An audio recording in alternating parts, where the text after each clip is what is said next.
हिंदी सिने जगत में जाने कितने ही ऐसे कैरेक्टर आर्टिस्ट हैं जो कभी भी उन बुलंदियों को हासिल ना कर सके जिनको हासिल करने की ख्वाहिश हर कलाकार की होती है। ऐसे ही कलाकार है एक्ट्रेस सुलभा आर्य, जिन्होंने ढेरों फिल्मों में कई तरह के रोल्स निभाए हैं, जिन्हें लोग बहुत अच्छे से जानते पहचानते हैं, लेकिन जिन्हें कभी भी वैसा रुतबा नहीं मिल सका जैसा कि उनके जैसे किसी भी कलाकार को मिलना चाहिए।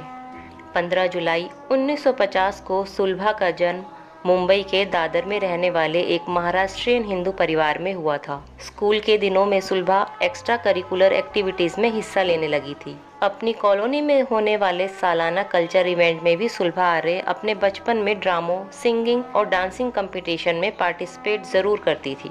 लेकिन बचपन में सुलभा ने कभी ये ना सोचा था कि बड़े होकर इन्हें एक्टर बनना है।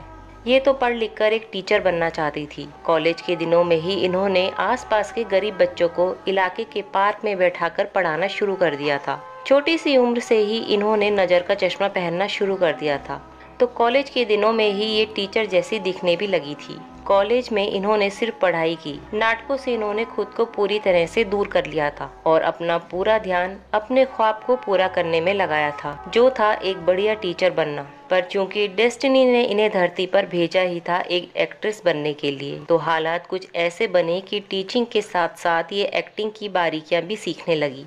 एक दिन सुलभा अपने कॉलेज जाने के लिए बस के इंतजार में बस स्टैंड पर खड़ी थी। तभी उनके चाचा उसी वक्त वहां से गुजरे। इत्तेफाक से इनके वो चाचा इप्टा से जुड़े थे। ये वो दौर था जब चीन के अचानक हमले के बाद भारत के लोग बेहद गुस्से में थे और चीन की धोखेबाजी पर तरह तरह से रिएक्ट कर रहे थे। इनके चाचा ने भी भारत चीन के ऊपर उन दिनों एक नाटक लिखा था जिसका नाम था जवाबी हमला। उस नाटक के कई शो मुंबई में हो चुके थे। इप्टा अब उस नाटक को हैदराबाद में आयोजित करने वाला था, लेकिन दिक्कत ये थी कि मुंबई में होने वाले उस नाटक के शोज में बेटी के रोल करने वाली अभिनेत्री तरला मेहता ने हैदराबाद जाने से इनकार कर दिया था। ऐसे में सुलभा के चाचा बेटी के रोल के लिए किसी एक्ट्रेस की तलाश में थे। बस स्टैंड पर जब इनके चाचा ने इन्हें देखा तो उन्हें ध्यान आया कि ये भी एक्टिंग किया करती थी, क्यों ना बेटी के उस रोल के लिए इसी को ले लिया जाए। शुरू में तो सुलभा और उसके माता पिता ने इनके चाचा से साफ इनकार कर दिया, लेकिन जब इनके चाचा ने इन्हें बार बार भरोसा दिया कि कोई परेशानी नहीं होगी, तो इन्होंने उस नाटक में काम करने के लिए हामी भर दी। उस वक्त तक सुलभा को जरा भी इस बात का अंदाज़ा नहीं था कि वो नाटक एक हिंदी नाटक है और इनकी मातृभाषा मराठी है। ये हिंदी बोलती ही नहीं है। मगर जब इनके चाचा इन्हें लेकर शबाना आज़मी के पिता कैफ़ी आज़मी के घर गए और वहाँ इन्हें बताया गया कि नाटक हिंदी में होगा, तो ये सुनकर सुलभा बहुत घबरा गई। हालांकि जब कैफ़ी आज़मी की पत्नी शौकत कैफ़ी ने इन्हें भरोसा दिया कि तुम बस अपने डायलॉग्स याद रखना, तुम्हें कोई परेशानी नहीं होगी, तो इनकी जान में जान आई। आपको बता दें, उस नाटक में मेन किरदार निभा रहे थे हरि भाई यानी संजीव कुमार साहब। हालांकि उन दिनों वो एक्टिंग जगत में मशहूर नहीं हुए थे।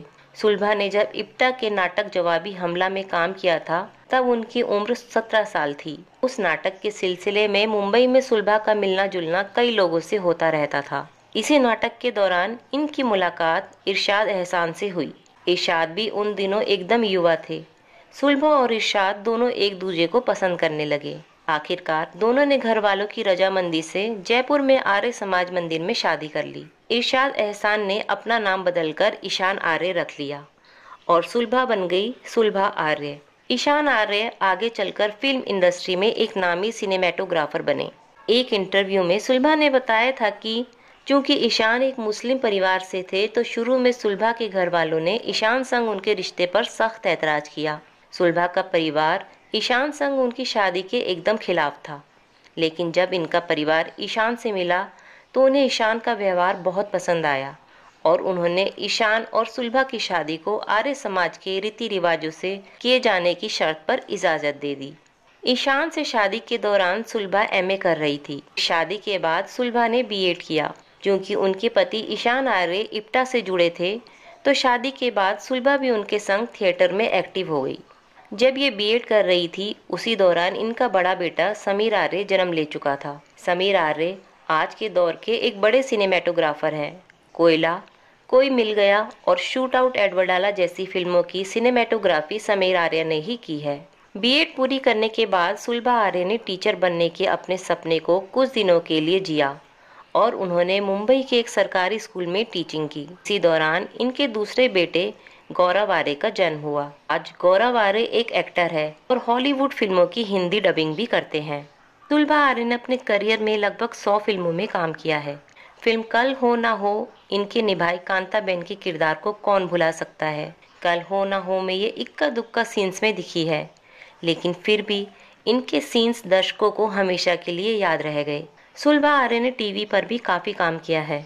दूरदर्शन के शुरुआती और लोकप्रिय टीवी शो ये जो है जिंदगी में सुलभा आर्य ने पहली दफ़ा छोटे पर्दे के लिए काम किया था। उसके बाद तो इन्होंने कई लोकप्रिय टीवी सीरीज में काम किया। लगभग 5 दशकों से सुलभा आर्य फिल्म इंडस्ट्री में एक्टिव है। अपनी ज़बरदस्त एक्टिंग के दम पर इन्होंने भारतीय मनोरंजन जगत पर अपनी दमदार पहचान बनाई है। ईश्वर से प्रार्थना करते हैं सुलभा आर्य हमेशा स्वस्थ रहे और आगे भी सालों तक एक्टिंग के अपने इस पेशे में मस्त रहें।